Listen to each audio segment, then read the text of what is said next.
America's public enemy number one in the United States is drug abuse. It is not a raid. It is a home invasion. It's not an arrest. It's a kidnapping. You did not commit a crime. It is necessary to wage a new all-out offensive.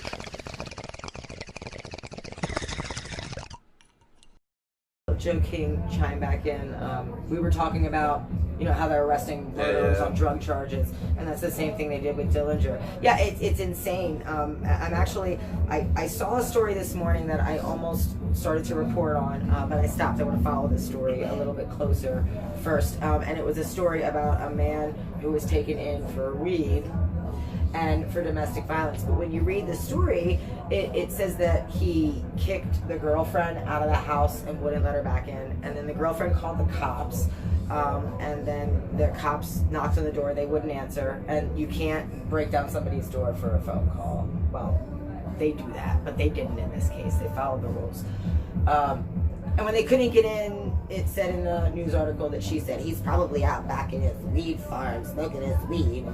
Likely she smoked with him, but made him look like a bad guy. They went around back. Next thing you know, this guy's in handcuffs and he's charged with assault.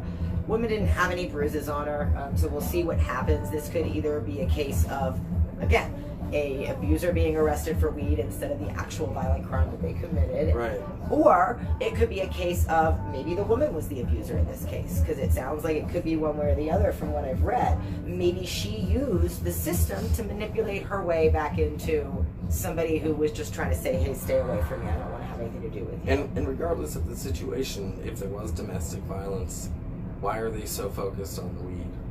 Like, there's domestic violence. Should really be the least of your worries, right? You should be collecting information on the violent acts, the actual criminal acts where a victim may or may not have been created. And if it does turn out that this guy is abusive and he gets to court, what do you want to bet? And this is what I'm waiting to find out, that he gets some plea deal where he gets weed charges over the violence charges, because violence charges you can't own a gun anymore. If you have a you get weed charges, you have domestic violence, you lose your right to own a firearm. Right. So we may see a case where the system lets a violent criminal basically go. He should be barred from his gun rights if he's violent, if that's what the regulations say.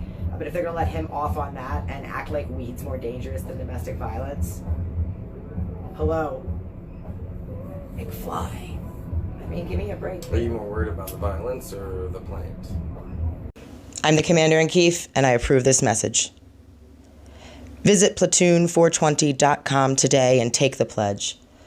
I will stand tall in the face of tyranny for the best interest of myself and my community. I denounce the archaic drug laws that have made victims of people they were written to protect, and I will not support any legislation that regulates what a person puts in their body.